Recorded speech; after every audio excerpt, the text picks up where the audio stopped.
So we got through the definitions, now we're into part B, the steering and sailing rules. This is where the action is, okay? So pay attention.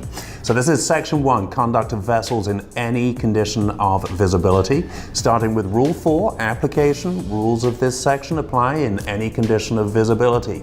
But rule 5, here's where we're going to drill down. Rule 5, lookout.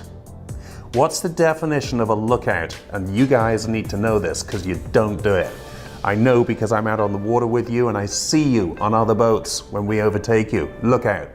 Every vessel shall at all times maintain a proper lookout by sight and hearing, as well as by all available means appropriate to the prevailing circumstances and conditions, so as to make a full appraisal of the situation and of the risk of collision.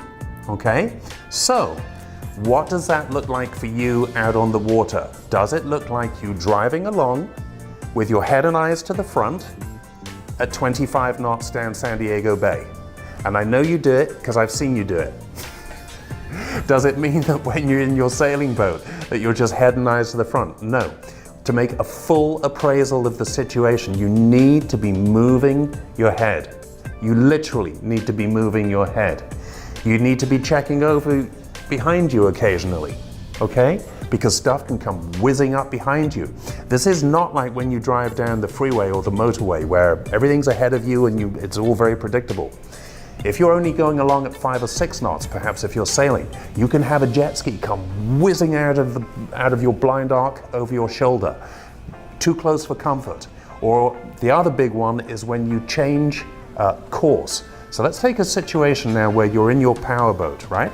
You're going along and you want to make a big alteration of course to go back the other way, okay? So in this particular boat, although it's only a model, it could be the same on your boat. Look at what we call the blind arcs. So if you're in the helm position up here, you can't see what's going on over this quarter of the boat. You can't see unless you change your position, perhaps by standing up or moving your body in some way, so that before you make that big left turn in this case, you have checked this area that's in your blind arc. When we drive a warship, before we can alter course, because the bridge is perhaps 30 or 40 feet wide, if I'm standing in the middle of the bridge, I have a huge blind arc over my shoulder where I can't see anything.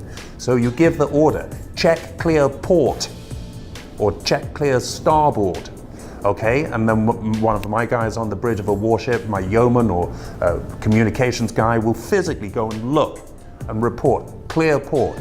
And until you know it's clear, you cannot make that alteration of course, okay? There are situations where, very unfortunately, boats are out there, they're zooming along having fun, they go to do the big alteration of course, and guess what? Wacko! Something comes straight in the side.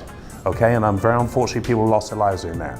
So this is a proper lookout, moving your head. You want to keep a pair of binoculars handy. You're not going to be looking at jet skis in San Diego Bay to see what's going on with them. But if you're out perhaps in coastal waters and you see a commercial vessel coming along, it's sometimes hard to tell, unless you're even with a lot of experience, if it's coming towards you or going away from you. If the boat's at kind of an angle like that and it's perhaps in the glare of the sun and so on, it can be hard to distinguish. So I really recommend keeping a pair of binoculars handy. If you're on a sailboat, a sailing yacht, this is you're down at the back, driving. Can you see through those sails at the front? No. Does that mean you're keeping a proper lookout? No. You need to keep a proper lookout so as to make a full appraisal of the situation.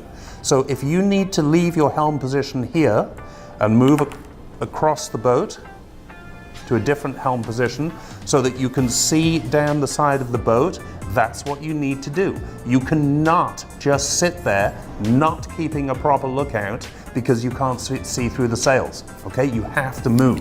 It's your responsibility, remember? Let's think about this guy in a fishing vessel. He's up here in the wheelhouse. Can he see you if you're here?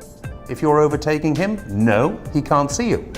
So you need to be aware of that. Let's say if you're in your powerboat and you're coming up behind him, as the overtaking vessel, we'll get into the rule later, you're obliged to keep clear of him going along. But you also need to keep in mind, where do you think he might be going? If the fishing port is over here, he might be about to make an alteration of course to starboard. Did he come out and look to see if you were sitting there? Don't know. Maybe he did, maybe he didn't. So you need to be aware of everything, right? It's a full appraisal of the situation. You move your head, you look over your shoulder. It's a proper lookout.